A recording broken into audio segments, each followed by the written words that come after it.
ये बड़ी गजब की स्थिति चल रही है भारतीय जनता पार्टी के अंदर। एक तरफ बगावत को थामने की कोशिश बीजेपी, मोदी, शाह दिल्ली में बैठे बीजेपी के आला कमान हाई कमान करते हैं, तो वहीं दूसरे राज्य में बगावत शुरू हो जाती है। एक तरफ वो तमाम नेताओं को कभी डरा धमकाकर, लालच देकर, चेतावनी देकर, कभी पद का लालच देकर रोकने की कोशिश करते हैं, तो दूसरे राज्य में ऐसी एक बगावत शुरू हो जाती है। अभी हाल ही में मैंने आपको दिखाया था कि राजस्थान के अंदर कैबिनेट के विस्तार को लेकर जिस तरह से वसुंधरा राजे सिंधिया ने खूंटा काट रखा था, वहीं अब दूसरी तरफ मध्य प्रदेश के अंदर शपथ ग्रहण होने के फौरन बाद ही इस्तीफों का दौर शुरू हो चुका है। नमस्कार, मैं हूं प्राज्वल गौतम और आप देख रहे हैं सैम टीवी। छत्तीसगढ़ एक ऐसा राज्य भारतीय जनता पार्टी और खासकर मोदी शाह के लिए रहा जिसने किसी भी तरह की न बगावत का संकेत दिया, संदेश दिया या फिर किसी भी तरह के सुर अलापे गए किसी भी नेता की तरफ से कुछ नहीं। छत्तीसगढ़ में जैसा मोदी शाह चाहते थे वैसा ही हो गया, यानी रमन सिंह को आराम से साइडलाइन करके मुख्यमंत्री से स्पीकर बनवा दिया गया, विष्णुदेव साय को मुख्यमंत्री बना दिया गया, शपथ ग्रहण भी हो चुका है, 9 मंत्रियों ने शपथ ले भी ली है। लेकिन मध्य प्रदेश के जिस खेल को समझ नहीं पाए मोदी शाह, राजस्थान की तर्ज पर उसे समझाने और संभालने की कोशिश करते रहे मोदी शाह, यहीं वो गच्चा खा गए।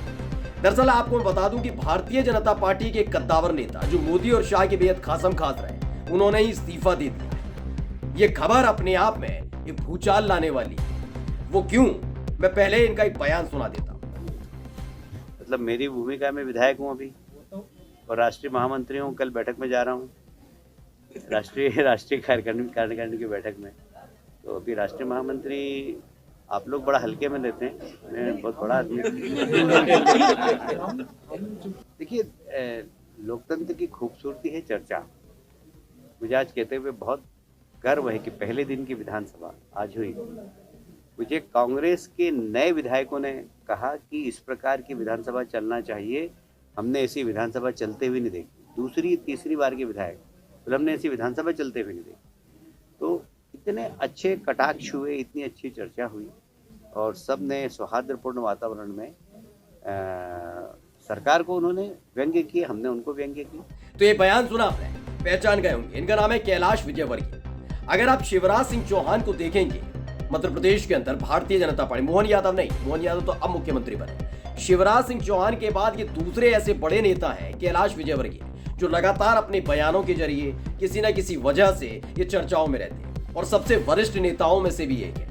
अगर कैलाश विजयवर्गीय का राजनीतिक इतिहास आप जाकर देखेंगे तो जो इनकी उम्मीद थी वो बेजा नहीं थी, यानी गलत नहीं थी। इनको लग रहा था कि चुनाव से पहले ही संकेत दे दिया गया है कि शिवराज सिंह चौहान को मुख्यमंत्री नहीं बनाया जाना। इस लिहाज से देखा जाए तो दूसरे दावेदारी कैलाश विजयवर्गीय की ही बनती थी। कैलाश विजयवर्गीय जानते थे कि वो सीएम पद की रेस में है, उसे नकारते रहे, मना करते रहे। लेकिन जब मोहन यादव के नाम का ऐलान हुआ तो 2 ऐसे चेहरे थे मध्य प्रदेश के अंदर भारतीय जनता पार्टी के जो लटक गए थे, मायूस हो गए। एक तरफ थे शिवराज सिंह चौहान, जिन्हें लगा कि मुझे मालूम था कि मैं सीएम नहीं बनने जा रहा हूं, फिर भी मैंने मेहनत की थी, लगा था कि इसका असर देखने को मिलेगा और कहीं ना कहीं एक बार फिर से मौका मोदी शाह की तरफ से दिया जाएगा। लेकिन ऐसा नहीं हुआ। उल्टा कैलाश विजयवर्गीय की भी इस बात को लेकर निराश थे कि शिवराज सिंह चौहान नहीं तो मोहन यादव क्यों, कैलाश विजयवर्गीय क्यों नहीं। इसी को लेकर दोनों के चेहरे पर मायूसी थी।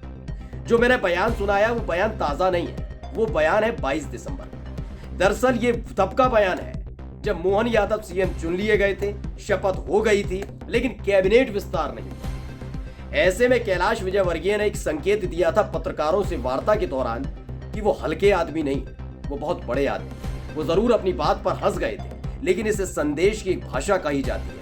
आप जिस पार्टी में होते हैं उस पार्टी में रहते हुए अपने आला कमान को ये चेतावनी देने के लिए इसी तरह की शब्दावली का इस्तेमाल किया जाता है हर एक दल में, चाहे वो समाजवादी पार्टी हो, बीजेपी हो, कांग्रेस हो। ऐसे में एक संकेत भेजा गया था। ये बात कहे हुए हफ्ते भर नहीं बीता, खबर आ गई है कि राष्ट्रीय महासचिव के पद से कैलाश विजयवर्गीय ने इस्तीफा दे दिया है। खबर इसलिए निकल कर आई है कि दोनों ही तरफ वो कैबिनेट मंत्री बनाए गए हैं। कैबिनेट मंत्री बनाने के बाद यह था कि कैलाश विजयवर्गीय राष्ट्रीय महासचिव भी रहेंगे, लेकिन इन सब के बीच जिम्मेदारियों को किस तरीके से बांटा जाए इसे लेकर यह फैसला लिया गया। राष्ट्रीय महासचिव का पद उन्होंने छोड़ दिया है।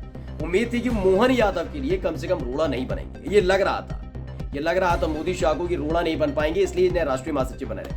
लेकिन कैलाश विजयवर्गीय का ये फैसला अपने आप में बताने के लिए काफी है कि वो मध्य प्रदेश की राजनीति में पूरी तरह से जमने के लिए तैयार है। उन्हें लगातार राष्ट्रीय राजनीति की तरफ धकेला जाता रहा है, उन्हें मंत्री तक नहीं बनाया, केंद्रीय मंत्री बनाया जा सकता था, जिस बात की उम्मीद लगातार कैलाश विजयवर्गीय कर रहे थे, लेकिन उन्हें केंद्रीय मंत्री नहीं बनाया गया। उम्मीद थी कि मुख्यमंत्री बनाया जाएगा, वो नहीं बनाया गया। ऐसे में अब लगा कि मोहन यादव को मुख्यमंत्री बनाने के बाद कैलाश विजयवर्गीय को थामने के लिए उन्हें कैबिनेट मंत्री बना दिया गया।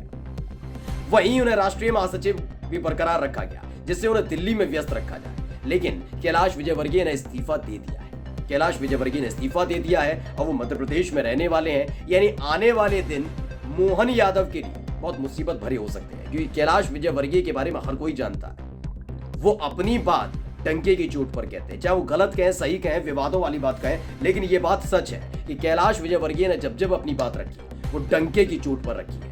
ऐसे में जब राष्ट्रीय महासचिव के पद से उन्होंने इस्तीफा दिया, माना जा रहा है कि मोहन यादव की कैबिनेट में बैठने के बाद वो लगातार ऐसे ऐसे काम करते रहेंगे, इस तरीके से चुनौती देते रहेंगे, जिसके चलते मोहन यादव का काम लगातार सुचारू रूप से करना बड़ा मुश्किल हो सकता है। और इसी ने मोदी और शाह की भी टेंशन बढ़ा दी है। नमस्कार। सब्सक्राइब करें साम टीवी, क्योंकि हम आ गए हैं अब आपके बीच, दिखाएंगे सत्ता के वादों और अपराधियों के एक एक कारनामे की हकीकत।